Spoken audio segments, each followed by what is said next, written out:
you have to be willing to do it every night. You have to be willing to get to those areas. You have to be willing to take the pain and the punishment that comes with, the sacrifices to get to those areas. And some nights people aren't. And in the playoffs, if you're not, you're going home early. I mean, if you are willing to, and you're competitively driven.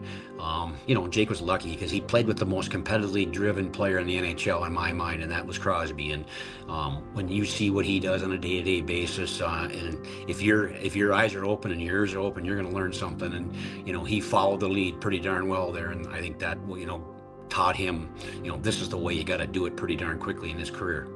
That was pro scout for the Utah Mammoth and father of NHL superstar Jake Guentzel, Mike Gensel, and you are listening to the Up My Hockey Podcast with Jason Podolin. Just watch me now.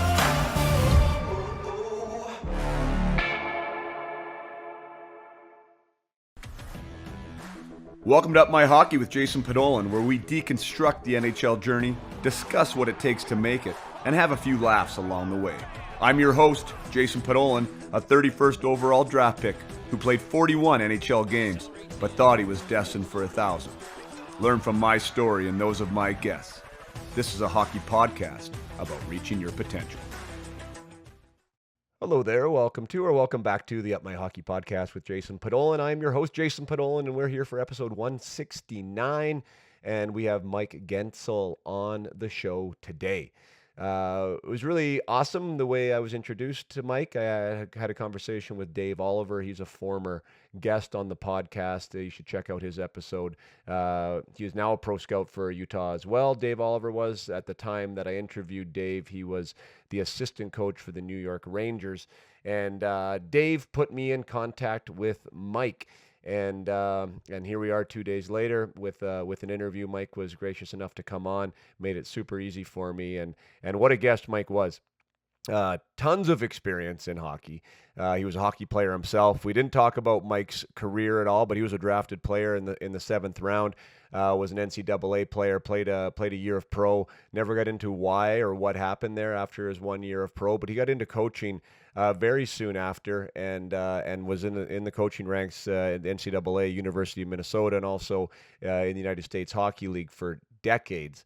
And then got into pro scouting, and he's been with Phoenix for over two administrations. He was with Phoenix before Bill Armstrong and since, and he's seen a lot of change and growth in that organization, and brings obviously a wide range of experience and expertise to our show here today. Not often do you raise an NHL superstar, and also not often are you a coach at an elite level for 20 years, nor are you also somebody that evaluates pro talent at the level that he does. So this was a fantastic conversation. He has a lot of great insight, a lot of stories, and yeah, I think you're going to learn a lot about what they do, what they look for in players, how he raised his boys, and some really cool stories about Jake along the way that have allowed him to be one of the best players in the NHL today. So without further ado, I bring you my conversation with Mike Gensel. All right, here we are for episode 168 with Mike Gensel, father of NHL star Jake Guentzel and a pro scout for the Utah Mammoth. Thanks so much for joining us here today, Mike. Glad to be here. Thank you. Yeah, awesome. You said you just got off a pro scout call. I think maybe we can start there just for my listeners. I've had a bunch of amateur scouts on because a lot of the parents and listeners are amateur athletes that are trying to become pros. Maybe you can differentiate for our listeners is what's the difference between an amateur scout and a pro scout.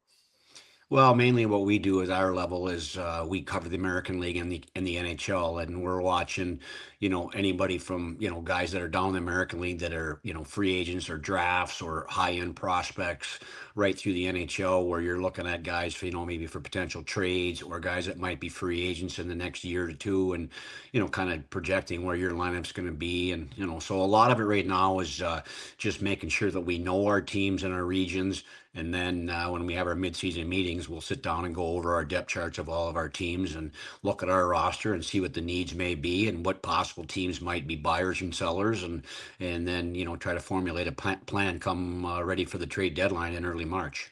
Right. So the development guys, I said Andy Delmore on last week from Chicago. I mean, he's assigned players that have been drafted that are in the system. He's trying to get them to be, Chicago Blackhawks.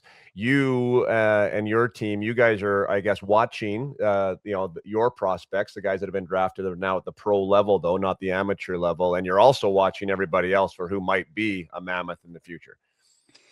Yeah, exactly. Like, I have 9 teams in the NHL, and plus I have their American League affiliates. So, basically 40, 45 guys within the organization to try to, get an idea where they're at contractually, where they're at age-wise, try to figure out, where we're at. Are we buying and are we selling? Obviously we were, a seller for a long time until we moved, and, now we've accumulated a lot of draft picks and stuff. So we're also looking at trying to, maybe add to our group. We made the Sergachev trade a couple years ago, and making some smart ads here and there to add to our group as you kind of see some of your young players come into the league now and become your core pieces. And I think what we've probably figured out now with this cap going up is that most teams are building through the draft and through trades, and then not as much anymore as free agency, because I think a lot of teams can afford their players now, where in the past we had to look at the depth charts and say who might be in cap trouble, and speculate on maybe they would have to move a piece, and we would be ready to pounce based on where we were at salary cap. But our cap has gone up, our numbers gone up, and so that's a little bit more of a challenge now as well. Right. Yeah, for sure. There was a big trade. Well, a couple big trades here with Skinner moving and Jari, and then we had the superstar Quinn Hughes deal. It seems like what you're talking about, like that would be a roundtable discussion about let's talk about the moving pieces there, right? We have Zeev Buium, who's obviously a highly touted prospect that's already in the NHL. So I guess you can't call him a prospect anymore. He's actually playing, and a lot of people expect big things from him. And then there was maybe a lesser name there, like that. Those would be the guys that would come up, and the phone would be ringing for you about who in their system do we prize or would we covet, and we think that we could get some big things out of them. Absolutely. I mean, like in our position, we would have been the Vancouver Scouts. We probably would have been on the calls with management, discussing, okay, this is what, Minnesota's looking for. What will we be interested in acquiring to make this work? And obviously they settled on 4 pieces for one. And, all 3 players were former first round picks, plus they threw in a first round pick. And, obviously Vancouver decided, here's the value we're placing on Quinn Hughes. And if you meet this value, we'll be willing to make a trade. So, the pro scouts are, would be looking at that organization, Minnesota's organization, saying, okay, what do we think of these players? And, certainly you're going to look at, a list, maybe more expanded list, but you have to prioritize which guys that you really like, that you think project down the road to be key pieces. I mean, I'm sure they're looking at Marco Rossi saying, hey, he for certainly can be a 3 center. Maybe he can be a second line center. And Zeev Buium, maybe we see him replacing what Quinn Hughes can do on the back end. They're similar skill set types of players and size players at the same age. And, then you throw in an Ogren, who was a first round pick in the low 20s, and maybe he's a third line type of guy. So you're looking at trying to supplement your roster with the pieces that you're going to try to acquire and make it work. Where you're looking at your current depth chart too. You don't want to duplicate a lot of your prospects. You want to add to maybe where you have some holes based on what your drafts were. Right. And just from a like inside hockey standpoint, with a guy like Quinn Hughes that gets traded, is that a shock to some teams, or would everybody kind of be in the know that this is a potential guy that we could get? Well, I think in that case, I think there was more people that knew, because I think, obviously it started to get out that maybe he would not potentially want to re-sign back in Vancouver. So I think, more teams maybe just made that introductory call that's, along the lines of, hey, if you're interested in moving him, we certainly would like to throw our hat in the ring. So, you're at least planting the seed. And if it comes to fruition down the road, then it was well worth the call. Like, I mean, obviously the pro scouts were always going to encourage the manager to make that call just in case. We all have aspirations and maybe pipe dreams of who we'd like to get, but you never know if the reality until you make the call. And I'm sure Mr. Guerin and some of these other guys make the call, and ultimately they threw out their best deals, and it sounded like the best deal was the first deal that they threw out, and they were able to agree on it pretty quickly. So that I think in certain cases like that, in other cases, I mean, you have to deal with guys who have no trade clauses or no movement clauses, and certain teams may be on that list. I mean, I think you can get access now to which list that you may be on, like who doesn't want to come to Utah, then it's not probably worth having a discussion. But if we're not on that list, then maybe we certainly want to entertain that if we feel like, we could fill a hole with that type of player and acquiring them. Yeah, what's the temperature like when it comes to you guys switching from, Arizona, Phoenix to Utah? I know internally there's a lot of excitement. Everyone seems to love the new ownership group and the change. Has there been maybe a shift in sentiment throughout the league about the willingness and desire to play there? Yeah, I think it's happening now because you know what, the word of mouth spread. The owner put together within a year an unbelievable practice facility, built that, bought a strip mall type of deal. He's going to move a basketball on one half and put the hockey team on the other half. It's a magnificent facility. I think you go into the Delta Center and you can see right away where the rink was last year, and then he put his money where his mouth was, and he ponied up to add seating on the one end to make it a regulation size NHL rink with 17, 18,000 seats. So, when you go in there, it's a little bit different vibe when you're at a 5,000 seat rink to a 17,000, 18,000 seat rink. And, it looks more like an NHL franchise. It looks more like an NHL market.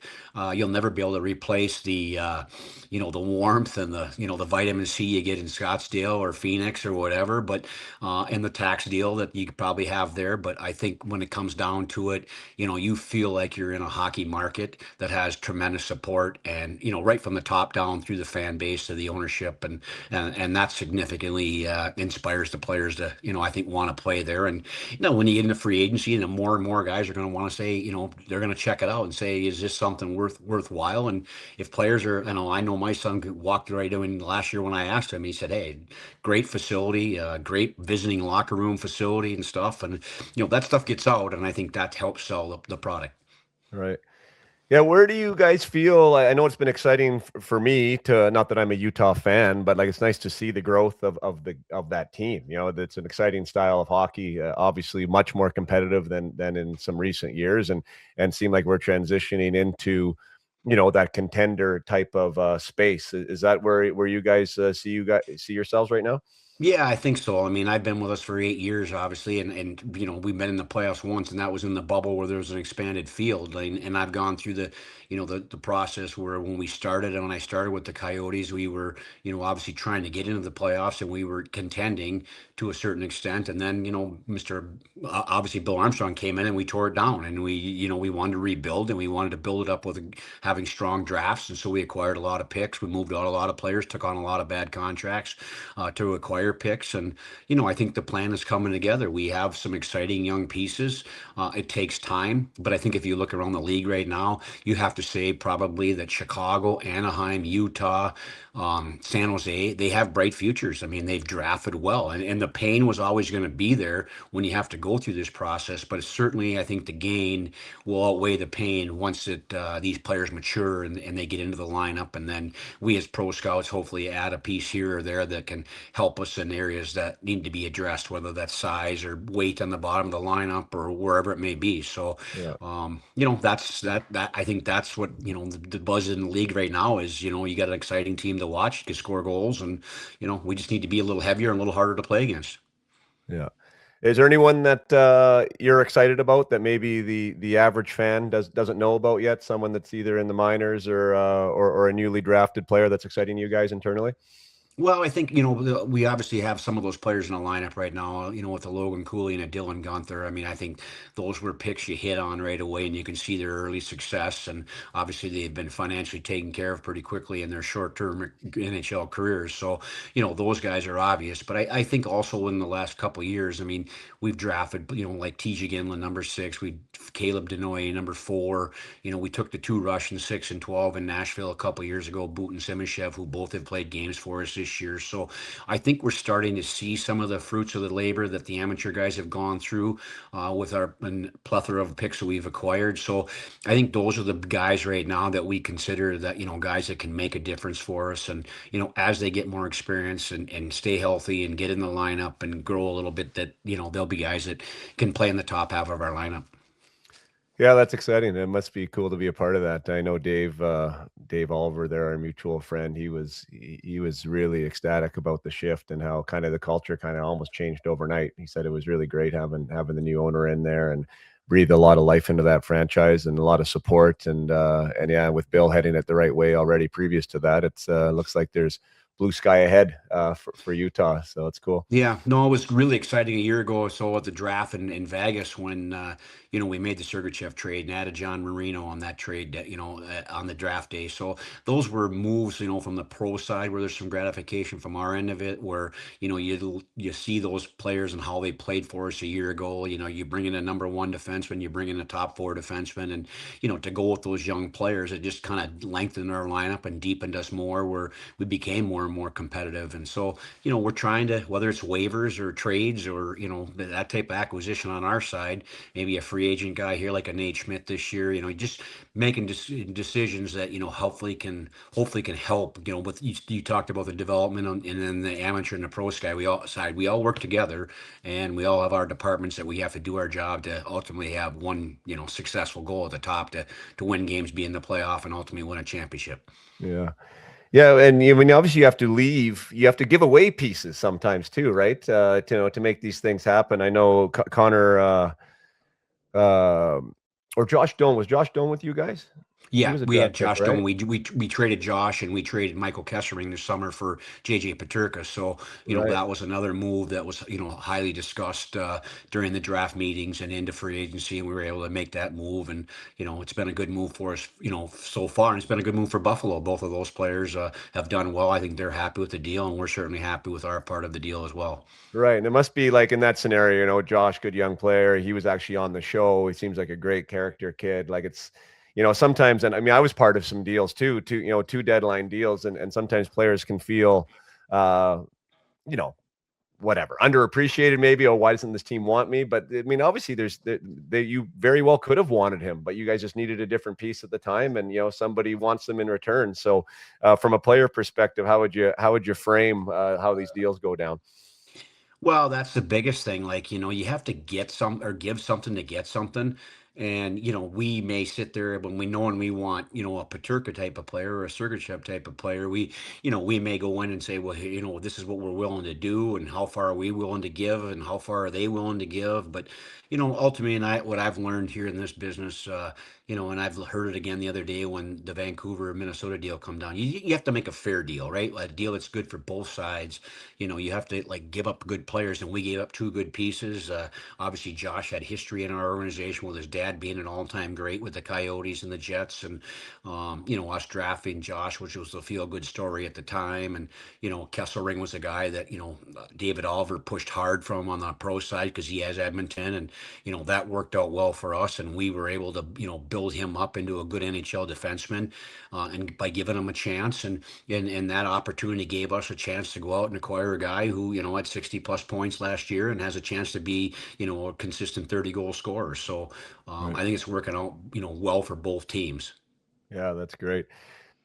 When it comes to the draft, and I guess that's where you guys really earn your money in a lot of senses, right? Like trying to do your best to anticipate the impact at the pro level. Like you're trying to project these guys. Yes, they have been drafted. Most of the guys that you're watching, or they all have been drafted, but some of them haven't, made their mark in the NHL yet.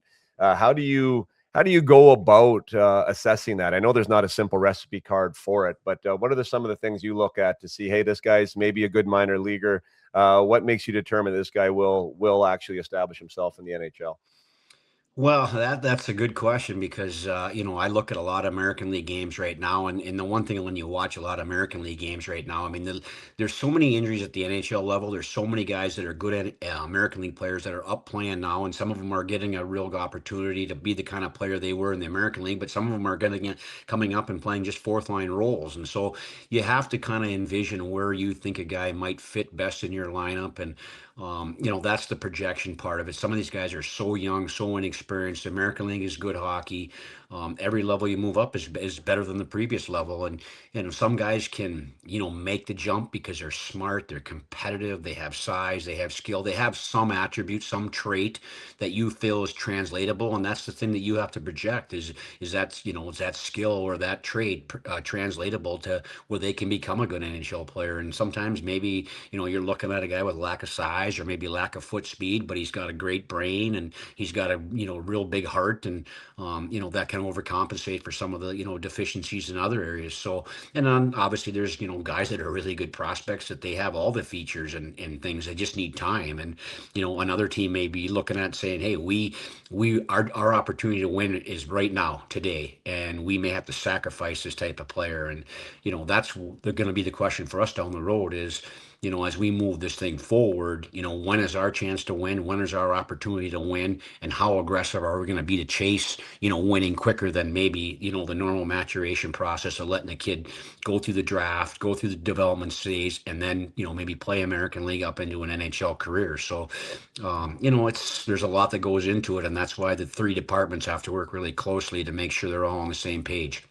Yeah. And from a player perspective, I just found that really wild, that like the impact of like where you are, right, and what they need, and how much that can actually influence, your own personal career. Because as you said, I mean, if you're a young guy in a win now type lineup, that you have you're gonna marinate a little longer, and who knows how that marination process ends up going, where some guys get an opportunity early in a team that maybe isn't competitive, and they establish themselves there and they prove themselves to the entire league and not just that one organization, that now they are ready.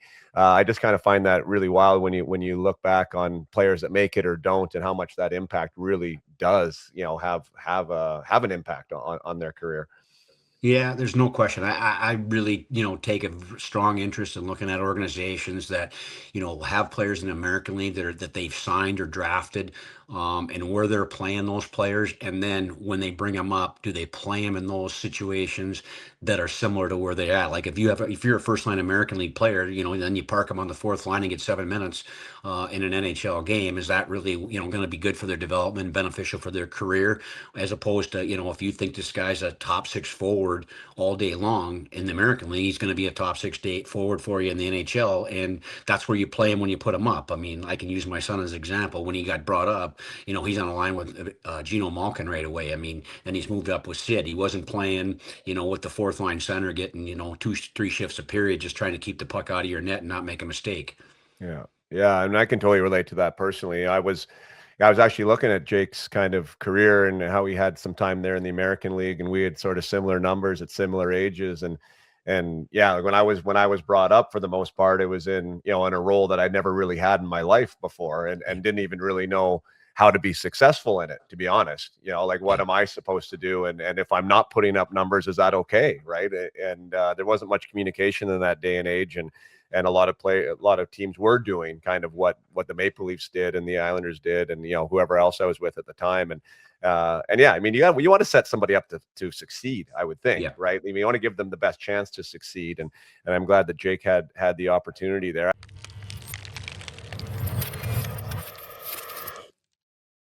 Take a short break from the conversation to talk about and celebrate Christmas. It is December 15th, if you are listening to this on release date. So we're getting into the break time for athletes all over North America, and I know parents are looking for gifts. And what better gift than to give your player the gift of protection? I am an ambassador with Acane Hockey. That's Aycane, and they are the new supplier of protection under gear for the Canadian Hockey League. They are trying to increase their exposure and brand awareness through all out North America, and I'm trying to help them do that. I love their products. They are, yeah, I mean, they're all things that you want them to be, especially as a player. I didn't like wearing anything as far as like a t-shirt was concerned. I like to not wear anything because I didn't like what was available at the time. For one, everything was hot or heavy. It didn't fit well. Acane has solved that problem. Their stuff is breathable. You feel like you're not even wearing it. And most importantly, it has cut resistant protection built in to the sleeves for their top layer, and also with their socks and their pants for their bottom layer. There are way too many Achilles injuries and wrist injuries that I am seeing. I got cut many times as a player. This type of technology was not not available then. I have scars to prove it. Thankfully for me, I was never kept out of any hockey games, but definitely have a lot of stitches and required some surgical time during games to get stitched up and had to leave and all the rest of it. It can be definitely more serious than that. I've seen lots of players take much time off and time away to recover from skate cuts. So yeah, if you're looking for something, the Up My Hockey umbrella, since you are listening to this podcast, you are part of the Up My Hockey umbrella. Anyone that's associated with Up My Hockey has the ability to purchase something from Acane for 35% off using the promo code UMH2025. That will be till the end of December. So this is top quality stuff. Like, I don't even know if there's any stuff out there that's better. Like, we're talking high level protection, high level fit, high level of materials used in the making of their stuff. And I know that you won't be disappointed, or else I would not be talking about it. And I would not have accepted the ambassadorship if I didn't believe that it was a top tier type thing. So, yeah, and they also have. I'm actually wearing one of their shirts right now. That's just an apparel shirt. They have really solid apparel options as well. So if you're looking for hoodies or anything like that, anything on the Acane website, which is AYCANE.com, is available to you at 35% off. Yeah, take advantage of it. Just want to let you know that it was there. Get it for the holidays. Give your player the gift of protection, and they're also going to be styling while they wear it. Their stuff looks really sharp. So all the best to everyone out there. Have an amazing holidays, and yeah, let's get back to the conversation with Mike Gensel.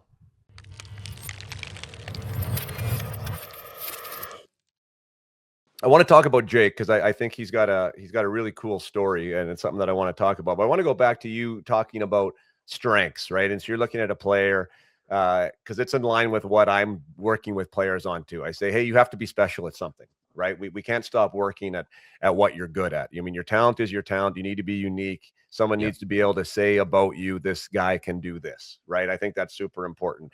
The other part is that I've heard quite a bit that there's lots of guys that are looking for reasons why you can't play. Like, why won't he play? Why can't he get it done?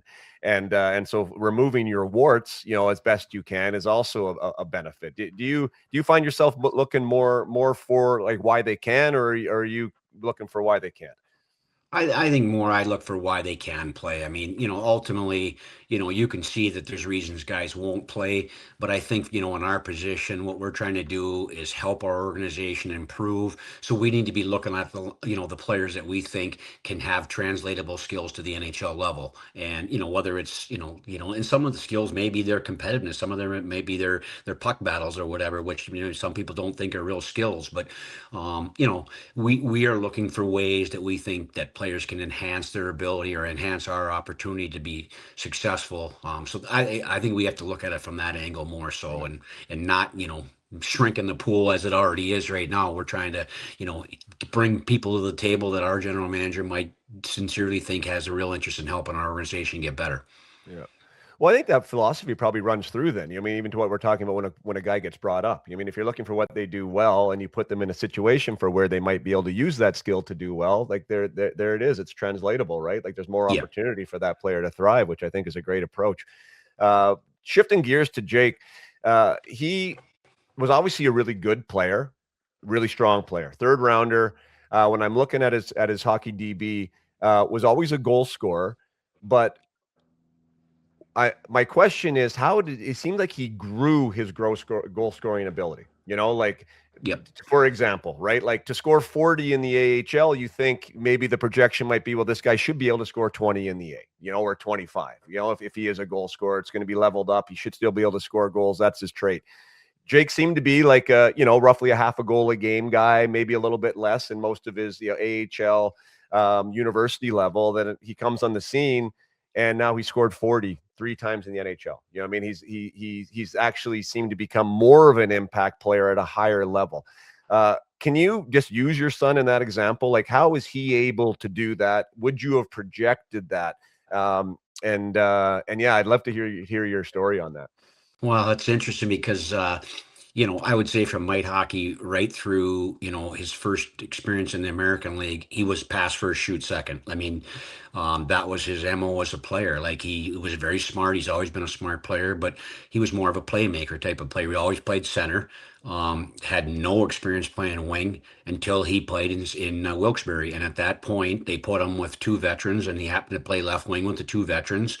And, from then on, he has been a wing, and that happened when he was 21 years old. So, that from his standpoint, I think the biggest adjustment is I have to figure out where I have the best chance to be successful. And that, to his credit, I think he realized that, getting as close to the blue paint was going to be my recipe for success. And I'm not going to tell you that I think he's from the top of the circles out. He's going to ever have a lethal threading to score. He may not even be a medium distance scorer, but he's a good around the net blue paint type of scorer below the hash marks, and that's where he's got the majority of his goals. So I think his ability to adjust on the fly as a player and realize where the game was at. I mean, when you go to pro hockey, and a lot of people will tell you as you get to the NHL level, it's easier at that level because everybody's so smart, everybody's so positionally sound, they're where they should be all the time. And it's less, of a scatter, chaos. And I think he realized that, this is the way the game is played. It's harder at this, to get inside, and I got to get there quicker, and I got to get my position. And that's, I see some of the stats where I look at, and even right now, the other night I saw something where he's leading the league in deflection goals, or, you lead the league in slot shots. I mean, that's where you score. Some people you have to beat them over the head for them to understand that. I don't think he never or really ever had to have anybody beat him over the head to realize that. But it was, I would think, and it wasn't even encouragement for me as much as it was just he figured it out, and he understood. Okay, I got to move from wings or from center to wing, and I got to get to the net and not play in the perimeter where I may have done more so as a center. Right. And also, that's kind of I'm dealing with that with my team right now. I'm coaching U18 prep here in Coeur d'Alene, and generally speaking, the playmakers are more perimeter guys. Like they'll move the puck, right? They have the puck down low, kind of in the corners, and what I'm working with a lot of our guys right now is like once they move it, anticipate that traffic to the net and get there, like get to the inside, and it's Yeah. a different mindset, right? So for him to be that pass first player, and now maybe being more of a guy that, hey, I'm going to get the puck, and I also got to get to the front, good for him, because that's a big transition. It's a big mindset transition. Yeah, and I think part of it too is, as he got older and got a little stronger, like I would, classify him in the small underdeveloped category, as a mite squirt Pee Wee Bantam, even right into high school. I mean, Jake's draft year was 150 pounds. I mean, the year before it was 135, and so it's just as you get more comfortable knowing you're getting man strength and you're understanding you can win some battles and you can get to certain spots in the ring. I think it all kind of came hand in hand for him, and that's, to his credit, he put the work in, to give himself a chance to have that success. Yeah, good for him. Obviously, playing with great players always helps. Like you said, getting moved up there and playing with Malkin and then with Crosby. I know for me, obviously not knowing you, I was wondering when that move got moved to Carolina and then to Tampa, like how successful was he going to be? Because could he drive a line? Could he be a guy? And credit to him, he's kept doing it. Yeah, he's doing a great job, and also productive in the playoffs. I think that's maybe a nice segue to when you are looking at guys. I've played the game, and I understand that the game is different in playoffs, right, than it is in the regular season, and you do need to make the playoffs first of all, so you have to have a team that can win in the regular season. But then if you really Yep. want to win in playoffs, so that DNA kind of seems to need to change just a little bit. How important do you find playoffs and watching guys in playoffs when you're doing your evaluations? I think it's critical. I mean, last year we spent a lot of time in it through the first three rounds. I mean, years past, we would go maybe to the first round, but watch a lot of, right through television into the Stanley Cup finals. And, I think, what you're alluding to a little bit maybe be the fact that in the regular season, you can get away with a little more soft skill when you're in the playoffs. Everything is, the level has gone up, the coaching has gone up, the preparation has gone up, the intensity's gone up, and hard skill comes into play more often. Where it's difficult to score, and the matchups and everything else that's going on. I mean, you get the 32 best coaches in the world, you get 32 greatest general managers. I mean, it's just the best of the best, and now you have to maybe make those adjustments. And when guys can do that and have success, it goes a long way. And some guys just they don't have that ability to make that jump into the playoffs because they just don't have that hard skill or that willingness to get to the areas where you're going to have ultimate success that is so heavily protected in the playoffs. Right. And with Jake, you're saying more of an undersized guy, and now he's grown into his man strength, but still not a huge figure out there. Has No. found ways to be successful in the playoffs. Is that a skill set, whether that be on ice skill set, or is that just as much of an intangible of a mindset? Do you think for his success? Well, I think, the ability to execute, to finish, to do the things, that's a skill set. I think that it's a lot of the mindset. Like you have to be willing to do it every night. You have to be willing to get to those areas. You have to be willing to take the pain and the punishment that comes with, the sacrifices to get to those areas. And some nights people aren't. And in the playoffs, if you're not, you're going home early. I mean, if you are willing to, and, you're competitively driven. Jake was lucky because he played with the most competitively driven player in the NHL in my mind, and that was Crosby. And when you see what he does on a day-to-day basis, and if your eyes are open and your ears are open, you're going to learn something. And he followed the lead pretty darn well there, and I think that taught him, this is the way you got to do it pretty darn quickly in his career. Right. How does that show up from through your eyes, and not necessarily watching your son, but just when you're evaluating guys in playoffs and you're talking about those, the willingness and the hard areas and the compete level? Uh, how do you go about drawing a line through somebody's name or putting a checkbox beside it? I think the biggest thing is, obviously we're looking for smarts and we're looking for skill, we're looking for skating.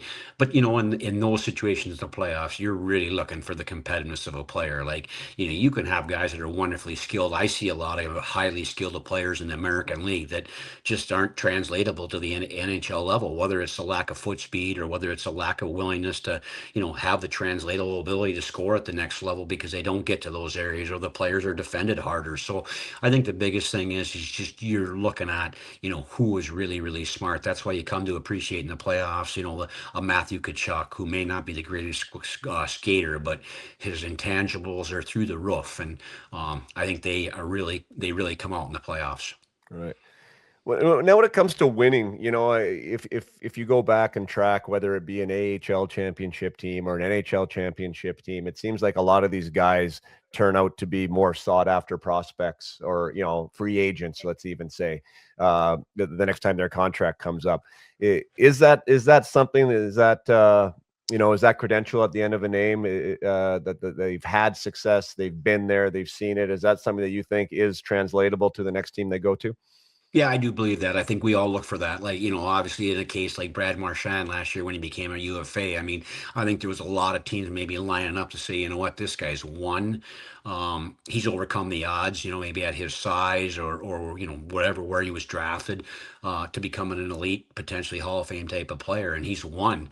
And, you're looking for that. Like sometimes, you get players that, are skilled but they've never won and they've never had the chance to experience the playoffs. And guys like that, maybe a Ryan O'Reilly when he got traded to St. Louis, or who they have that pedigree that I think can help your locker room internally, maybe something that people on the outside don't know necessarily think about or see, but they're teaching, they're showing, and some guys are vocal and some guys are just do it on the ice and follow me type of leaders.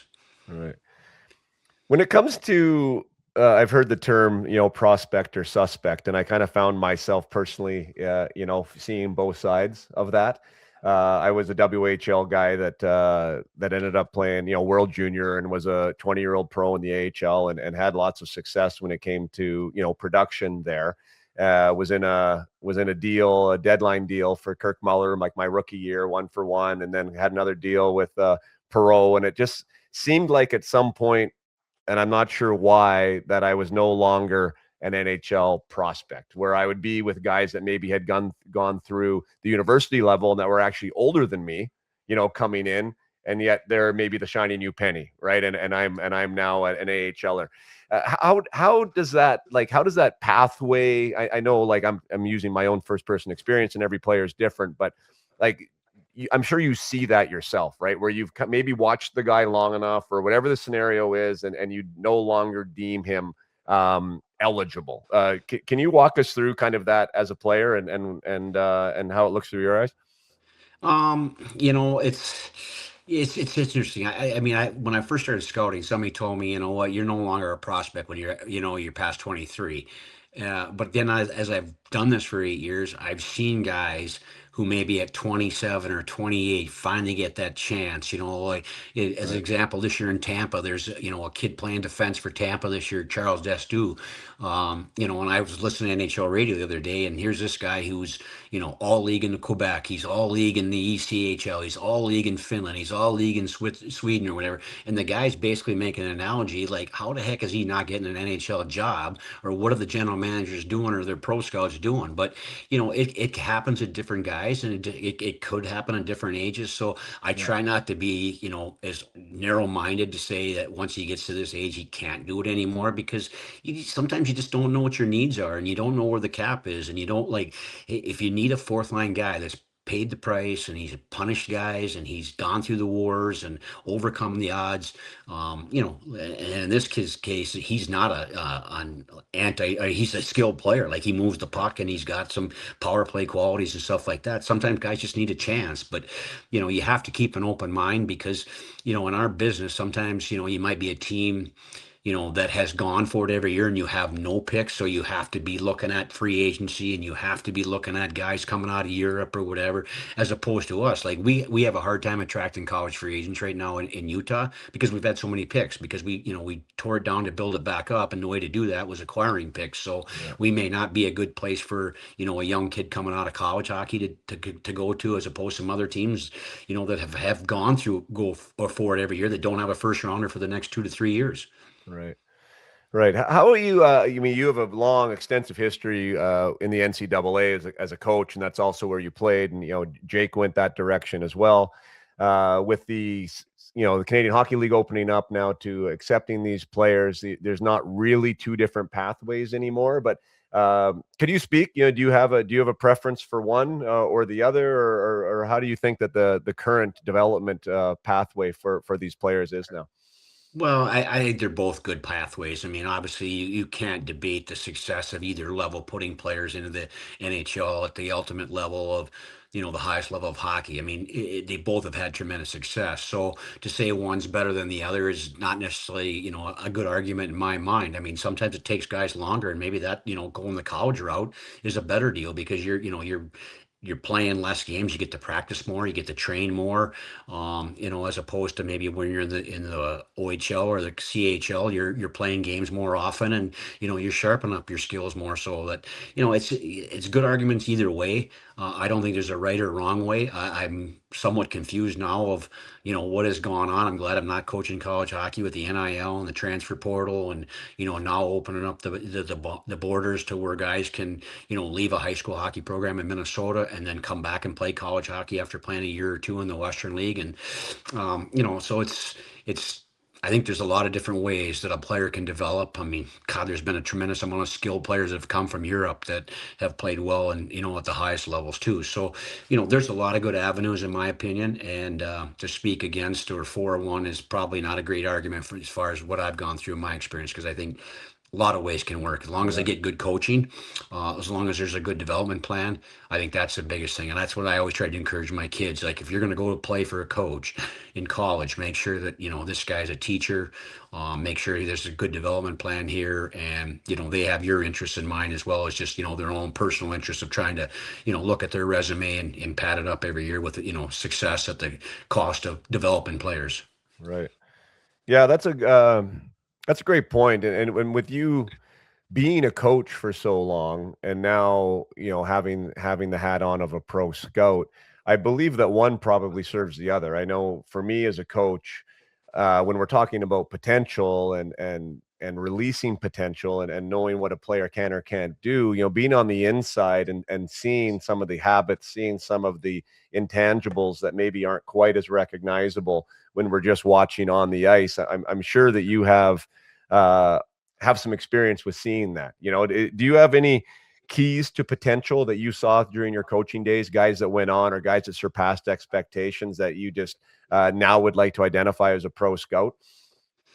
Yeah, like a really good example for me is, Nate Schmidt. I was coaching at the University of Minnesota for, a lot of years. Then I left, and I ended up coming back. And the year I came back, Nate had, I'd recruited Nate, and then he was freshman year. He was, rotating between playing forward and D, in and out of the lineup. And, when I came back the next year, I like, Nate, you're going to be a D, and this is where we're going to play you. And, he was one of our seven. And the next thing you know, he was one of one with our core. Like he was an All-American elite player. And, a year later, he's signing with Washington and leaving. So, this is a guy that, could hardly stay in the lineup, let alone have a position on the back end, which was his normal position, to the point where he became, such a difference maker for us. So I think it's just, that's the relationship I think you got to try to build with the players now. And, it's different. When I played college hockey, it was more of a dictatorship. This is the way we do it and the only way we're going to do it. And, you're either in or you're out. And now I think it's a lot more of a, we have an open relationship, and you have to encourage and you have to talk, give them the why more often. And when you're having these discussions, because Right. you just, I think those days are gone, and, they don't work now like they did maybe in the 70s or the 80s. Right. Did you see something then with Nate, with that Nate Schmidt example, for him to rise from one of seven to one of one? Was there something about the way he went about his business or the way he approached practice that was able to elevate him as a player? Well, number one, he's as enthusiastic a person as there is. Like he loved to practice, he loved to play, he loved to chat, he loved to work out. I mean, he had some of the, you're not going to be able to do it until you do this. Maybe it was losing some body fat, maybe it was getting a little stronger. So, there was some naysayers there, but he's such a positive guy, and I've always felt like the guys that are willing to put the work in, some, you have to show them or you have to talk to them about it, and other ones they see it themselves. Like I'm not, ready for this. I'm not good enough at this, and I need to put my time and effort in. And he was one of those guys, and I was fortunate to work with quite a few of those guys that just were self-motivated, self-driven type of guys. And usually, to me, I found that those were the guys that were most successful. And if we got to keep telling a guy to work hard or to push harder or wherever, like sooner or later, you get tired of telling them, and they're tired of listening to you tell them that. And to me, the guys that, when you don't have to say much, they just go at it. And, sometimes the best teacher is some adversity. And, those were the guys that I felt had some success. I mean, some of those guys are so talented and so good that it takes a little longer for them to run into some adverse situations. But when they do, whether that's going from college to AHL or AHL to the NHL, they have to make that adjustment. And the guys that can make it are the guys that are willing to have their eyes and ears open to say, I learned here from this experience, and I got to put the time and effort in here to overcome some of the adversity that I've dealt with here. Right.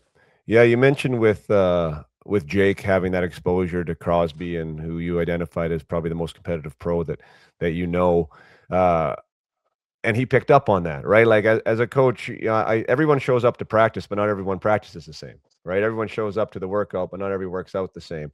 And I think that I find in what I do that, really teaching that recipe of some of these controllables that the athletes can then take control of their development. And those that are more professional at it, even at the NHL level, like they're not all created equal.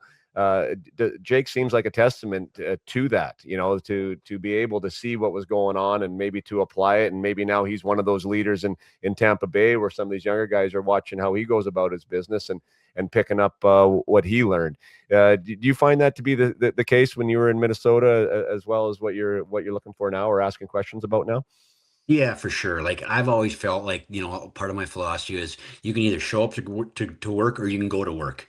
And the guys that go to work are the guys that usually, to me, were more successful. I mean, Jake was so lucky when he got to Pittsburgh. The first thing that they did as an organization, and they must have felt like he had some intangible or some quality that they thought was going to pop at some point, but they put him right next to Sidney Crosby in the locker room from day one, at the practice facility, in the game facility. And that was his locker mate at home games, road games, wherever it may be. And you're smart enough to realize that this is what the guy does, and some of it's just the mannerisms, some of it's the superstitions, some of it is obviously the day-to-day work, being first out last off, those type of things. And so when you're a go to work type of guy, I think eventually you're going to reap the benefits of the rewards of the work you put into it. Yeah, that's fantastic. I love that.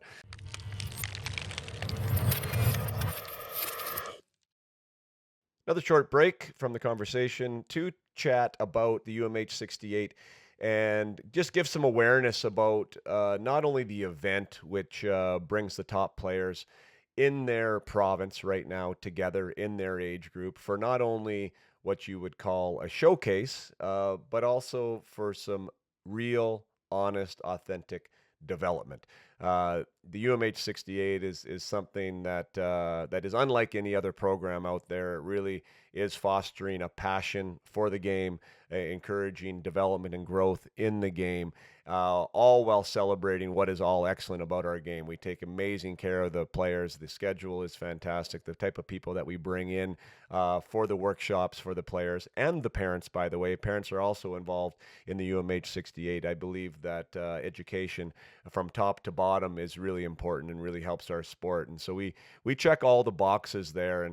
And one of the things with running an event like this is that I understand how expensive hockey is. I'm a father of three, as most of you know, all playing academy level. I know how much the stick costs, the gear costs, the cost of travel, the cost of everything. And the last thing that I want to do is provide a top tier event at top tier pricing. So we're doing the best that we can to get the swag and to get the jerseys and to get the dressing room set up as they will, and to really, provide an environment that inspires these kids to grow a passion for the game and to stick with the game and to fall in love with the game. But it all comes at a cost. And we obviously know our budget at these events. We have kept it as bare as we can, and I am here on this to say, hey, if you have a company or if you are an individual that would just like to be involved in this event to help reduce the costs to parents that are coming in, I would love to have a conversation. We don't need to raise the prices. What I want to do is lower the cost to athletes. We already have a scholarship program. I want to make sure that anyone that is invited to my events has the ability to come. It shouldn't be about having a thick checkbook to attend. I want it to be about the player and the impact they are having on the game, and I want everyone to be able to come. So that's been a priority from the get-go, that I have put money towards players that can't come. And if I can not only do that for the players that aren't financially, don't have the financial resources to maybe make the event, I'd also like to reduce the fees for everyone across the board and really make it as approachable as possible, to take away any barrier to entry, because I know what we're doing here is good for the game. It's good for the players that are there, and it's just good for it's good for hockey, a sport that has given me so much. So again, if you are out there, if you are a company that would like to be represented, if you want to be involved in the grassroots development of the upcoming next generation of stars, and want to be associated with that, with some good holistic education, development, and showcasing, I would love to align with good companies. And if you are somebody that wants to be involved in the scholarship fund, just maybe a mom or dad or somebody that's gone through the game and wants to give back to the game and be a part of something that you can feel good about, by all means, please reach out. That is my goal, is to make this approachable for absolutely everybody involved without compromising the quality of the event itself. So there's my shout out at Christmas time. If anyone is feeling generous or charitable, we would love to welcome the conversation and put your hard-earned money to good work and support the game that we love. So with that, best way to reach out to me is jason@upmyhockey.com. You can use the website, upmyhockey.com, and there's a contact form there, or you can reach out to me direct over email. Would love to welcome a conversation. Now let's get back to the discussion with Mike Gensel.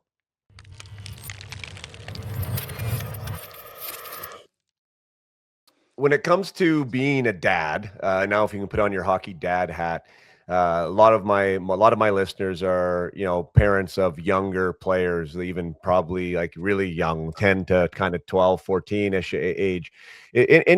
Any suggestions? I mean, you've gone through it. Like what did you talk with the boys about? What was your priority items? How did you handle their career? Obviously, both of them good players, both playing pro. Both not just playing just to play. They were playing probably with some higher aspirations. How'd you handle being a hockey dad?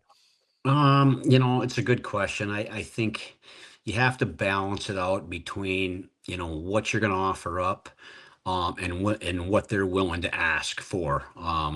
To me, I think the more you're going at them, the more you're offering, or the more you're suggesting, or the more you're demanding, maybe the less you're gonna get out of the experience. So I think I was fortunate with my boys that they were willing to ask, they were willing to learn, they were willing to go to my practices when I was coaching junior or college and watch, the Vaneks, the Kessels, the Brady Shays, the Mikey Rileys. I mean, guys that are still in the NHL. So they were willing to watch those guys and pick up things there. And, they were self-taught that way, just by, watching how guys tape their sticks, how they worked, what they did, what was their pregame routine, what was their in-game routine. I mean, so I think there's a combination of suggestions, but also just, giving them the advice when they ask for the advice too. Yeah, I think that's a really, really wise thing to say. That the problem is sometimes I think parents find that they might just keep waiting for them to ask questions, and how to encourage them to do that. I know that, even with me, right, being a 10-year pro and, involved in this, that, you want to offer stuff, but they have to be willing to receive it. Like that's the biggest thing. And they have to be curious about their own development. So I really do encourage, I ask more questions than anything else to them, and then hopefully get them curious and have it be more of a conversation than a dictatorship, as you mentioned before, right? Like that there need to be part of the discussion. The one thing I did, and I don't know if you did, but I did have two non-negotiables, and one was like they had to work. I mean, I didn't care about points. I didn't care necessarily if they were on the wrong side of the puck or their routes, but like they had to work. Yep. That's the only thing that I would give them shit about, is like they weren't allowed to be lazy. And Yep. and if I caught them not being a good teammate, that was another thing that I would try and emphasize. And those were kind of my things. If you want to play hockey, these are my two things that you have to do, and we can talk about the rest, once you get those figured out. And I think to their testament, I mean, it's no one's 100% foolproof, but they have adopted that. I mean, that's part of Yep. their DNA now, and I think that's just become who they are. And did you have anything like that, or anything that you would suggest to parents as far as any suggestions on what you prioritize? Well, I think those are great points. I mean, I don't think as a parent you can want it more for them than they want it for themselves. So that's why I think you have to be careful about, how aggressive you are or what you're offering up. I mean, because ultimately at the end of the day is if it's they're not that interested in becoming great or working hard or putting in the time, shooting pucks, doing the extras, going to a late night practice, then you're just kind of wasting your time at the end. So I was lucky that my boys, were spaced out enough that they could learn from each other. They're willing to work with each other. They're competitive with each other in a good way. They so were supportive of each other in a good way. So to me, that was the biggest thing. But like I said, if I want it even to this day more than they do, and I'm learning that even right now as a grandfather. Like I have kids. My oldest grandson, who's now going to be 5. Like I love him to be an athlete, play baseball, play hockey, play football, play soccer, whatever it may be. But if he doesn't want to and he wants to be a scientist or he wants to be a doctor or whatever it is, then that's his choice. But if you're going to do it as hard as you can, as best you can, and put the most in time in, whether it's on a field or in a classroom or wherever it may be. Yeah, I agree. The one thing I say to, well, I said to my boys, and there's lots of ways to play hockey, right? Like you don't have to be in the competitive stream. You don't have to be chasing tournaments all over the place. So you can play local, you can play house, you can do whatever you want. And I didn't hold any type of standard for them at all. It was more like, what do you want to do with this, right? And Yeah. if this is what you want, if you actually want to be a hockey player and not just somebody that plays hockey, then there are going to be a few more things that we're going to talk about. that you Yeah. just don't get to show up, right? Like, I have no problem if you just want to show up and put your skates on 5 minutes before and go out there and wheel around and have a good time. That's great. There's a place for that. There's a place for you in the game. But if we're going to talk about this other thing where you want to be great and you want to, maybe make this a career, then that's a different discussion. And I think some of the families do want that other thing for them more than their kids want it. And I see that, in hockey a lot right now where no one's happy. The coach isn't happy. The kid really isn't happy. The parents aren't happy because they're not showing up. And I think if you can just be honest with that, like whatever stream they really want to do, let them do that stream. And if they want to do another one, there should be some type of standard that they have to hold, to be a part of that stream.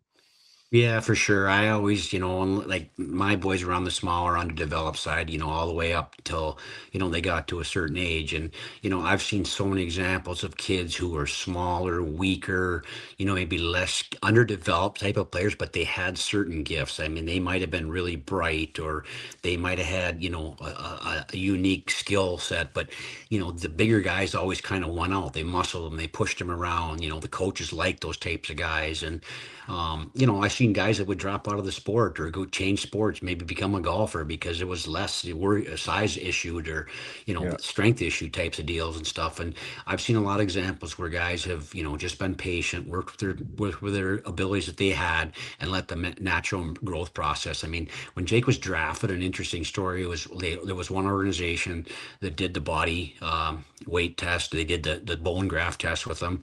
And, they just felt like the brain was big enough that if the bones and the body mass were going to catch up, that they might have something. And that was a team that ended up drafting them. And you know what? I think it proved out that, they were right at the time. So, Yeah.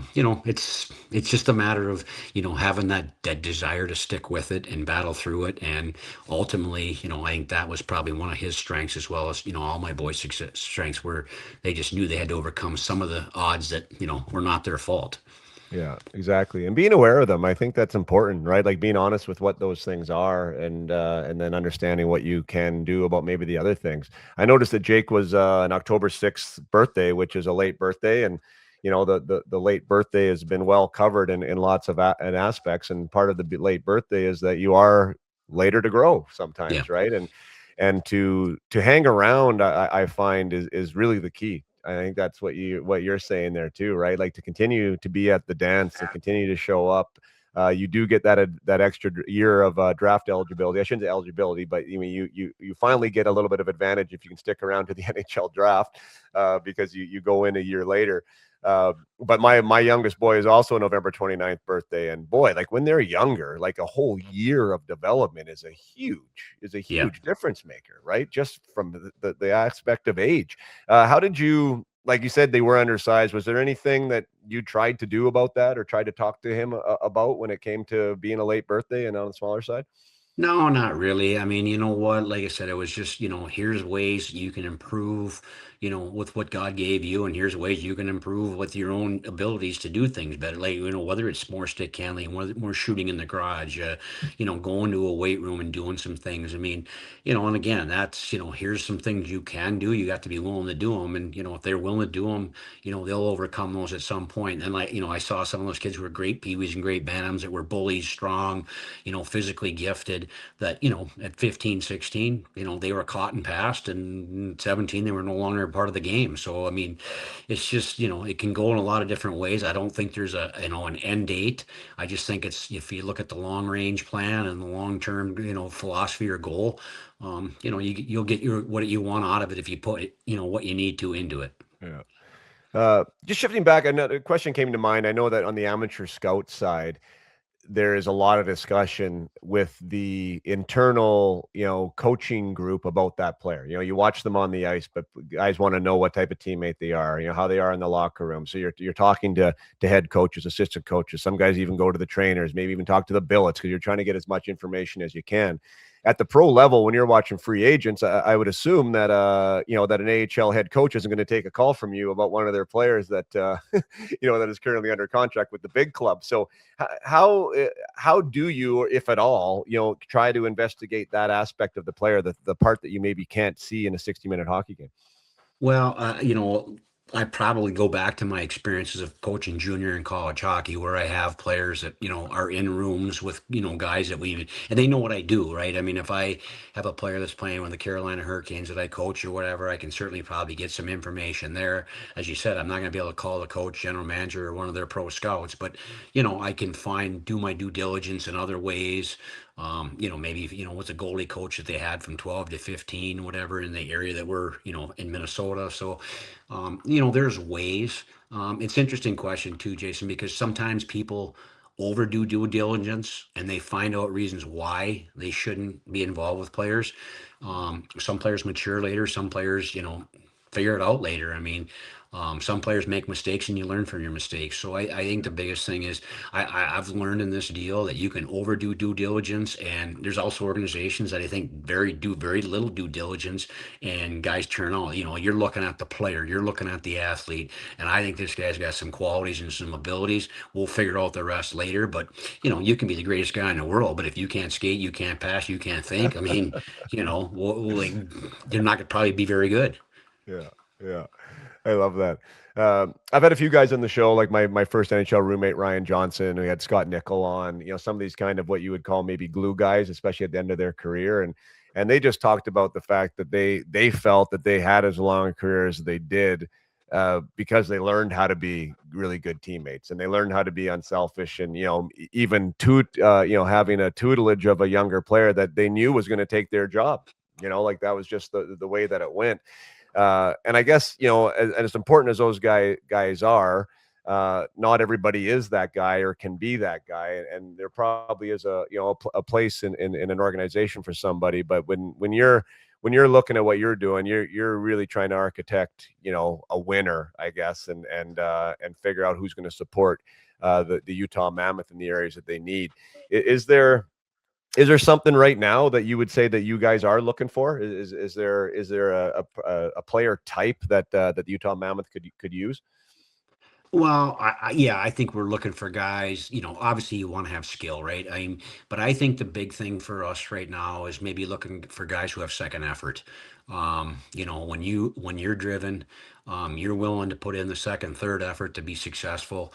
It's interesting you mentioned some of the names to start the question. I mean, a lot of guys that end up being really good coaches or really good assistant general managers or really good managers were the guys that had to, be the glue guys or be the guys that understood the way the dynamics of a room worked or why a team was successful or why certain individuals were successful. And I always found, like, in baseball, I mean, the best managers were catchers, right? I mean, they saw the whole picture and they understood the whole thing. And you don't often see guys that are great coaches that were the best player in the game, the best player in the world, the best player for a long time. I mean, those guys were so God-given ability wise that they didn't really have to learn some of the intricacies of the sport or why you were successful Right. or why a team was really good. So for me, I think it's skill and it's second effort type of mentality that goes a long way. I love that. I love it because I named my spring team. I still run a spring program in the Okanagan. I called it the Up My Hockey Compete or the UMH Compete, and it's one of the things that we speak about, not just in the spring program, but with the players that I work with as individuals. That, like, your competitive spirit is a controllable, I think, Yep. and it's something that if you can recognize where that competitive spirit can show up in your game and in your in your personality type or in your player type, boy, I mean, it's so easy to see, right? Like, it's maybe not easy to feel as a player, but like from an evaluator, when I see somebody that's willing to give that second, third effort, that will go to that puck battle to get that rebound, like it shows, and not everybody on the ice is doing it.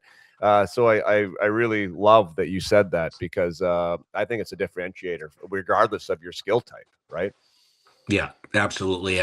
For me, like, we have about 8 or 9 boxes we have to check and grade on every game, and that to me is a skill sometimes that's overlooked, or people don't understand that your competitive spirit is a skill that you control. And Some nights, you're not going to have the greatest energy, or you're not going to have the great legs or wherever it may be because of travel or amount of games, or you're sick, or, whatever, something came up. You had a hard test in school someday as a younger player. And, if you have that drive, that internal drive, that second effort, that willingness to overcome, some obstacles, I think it goes a long way to helping you. And usually the guys that are great players have, great skills, but they are, the separator for them to become an elite is they're so self-driven, and they have that second, third effort to be successful. Because, Yeah. I watched a game the other night. I mean, I'm watching McDavid, and they're showing replays, and this guy's skating through the neutral zone, and, five guys are whacking and chopping this guy. Like, there's no way we're letting them guy get behind us or above, or it's like the guy's going through war to try to make a play, and he's such a skilled player. But, he could easily just say, what, enough is enough, and I'm done, and this is just too hard. But, it just seems to drive him and fuel him. And, I love Yeah. watching that, where the best of the best is because he is got such a spirit. And, you also Yeah. see some other guys who are on the other end of the spectrum that, you're like, what does this guy do really well? You know what he does really well? He has great heart, great intensity, great intangibles, and, that helps him become an NHL player too. So there's different skills that I think help you become successful. Yeah, that's I couldn't agree more with Connor McDavid. He doesn't get enough credit really for that, I don't think, like in the mainstream. He's just so fast and skilled. But I used one of the clips with the group that I work with the other day, and it's one thing to be fast, but like once you arrive at the scene, you still got to win a puck, and Yep. there's things that you have to do to win that puck. And when all eyeballs are on you, like everyone focuses on him, like he has to have elite compete, and he does, and then he takes that elite compete and he makes some elite plays with it. So yeah, that's a great example for younger guys if they know what to watch for, right? It's sometimes easy to Yeah, get yeah. blinded by the But dazzle, right? Well, and watch his elite excitement after he scores a goal or makes a play. I mean, Yeah. that to me says a lot about the guy too. I watched the game the other night. They were down 3-0 after two, and he scores in the first shift of the third. And you would have thought it was his first NHL goal in his first NHL game. I mean, to me, that says a lot too for a guy that's well Yeah. over 1,000 points and well accomplished like he is as a player. So, Yeah. when you're the thrill of victory and the thrill of success is still there, you got a chance to keep growing your game and getting better. Yeah. And I think that's where the competitiveness shows too, right? Do you genuinely love that aspect of it? Yeah. Scoring, Yeah. winning, all that kind of stuff. Well, I told you I'd keep you here till 2. I know you got places to get to. I really appreciate your time, Mike. It was an awesome conversation. I enjoyed it, and I'm sure my listeners did as well. And best of luck to you in the Utah Mammoth. You got some great things going on there. And yeah, and I know you have a big game to watch tonight, so you better get going. Yeah, I know. I got to watch the Battle of Florida tonight, so that ought to be interesting and stuff. And I don't want to miss a drop of the puck, because you never know the fireworks can happen in that. Either it could be a really highly spirited, competitive game of, knuckles or fisticuffs, or it could be, a 6-5 shootout with both teams being, skilled and talented and wanting, to beat each other. So, it could Right. go anyway. Yeah, no kidding. And I know my listeners are going to be raising me to make sure that you do us a favor of getting Jake on here. So I'll have to throw that out there Okay. right Yeah, now for them and see if we for can work sure. that out. But that'd be a Oh lot yeah, of he's fun done a too. few of these, so more than I have. So yeah, I'm sure he'd be willing to do it Awesome. anytime. All right. Well, thanks again, Mike. Thanks for Okay, being Jason. here, and we'll touch base. Thanks. All right, anytime. Thank you.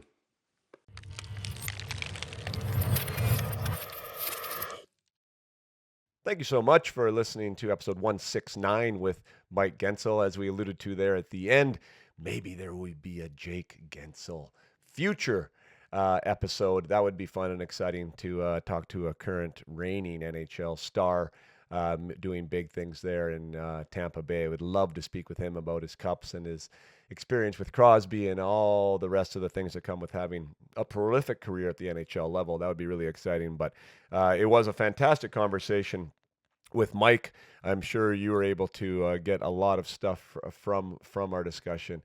Hearing him talk about compete there at the end was obviously a soft point for me. I really like when pro scouts and people involved in evaluations will talk about that. Like, this is something that is a competitive advantage, to say the least, to players who really take ownership of that controllable. It's something that I talk about all the time with the players that I work with in my inner circle. It's something that I talk about with our players, in on the team that I'm in right now. That this is something that we can differentiate yourselves as an individual and as a group if you really commit to your competitive spirit. What does that look like for you? What type of player are you? What is your skill set, and how do you provide value to your team? And what traits do you have that allow you to stand out? And then once you identify those things, you can find areas within the game, within the 200 feet of the ice, where you can up and take pride in what your competitive spirit looks like.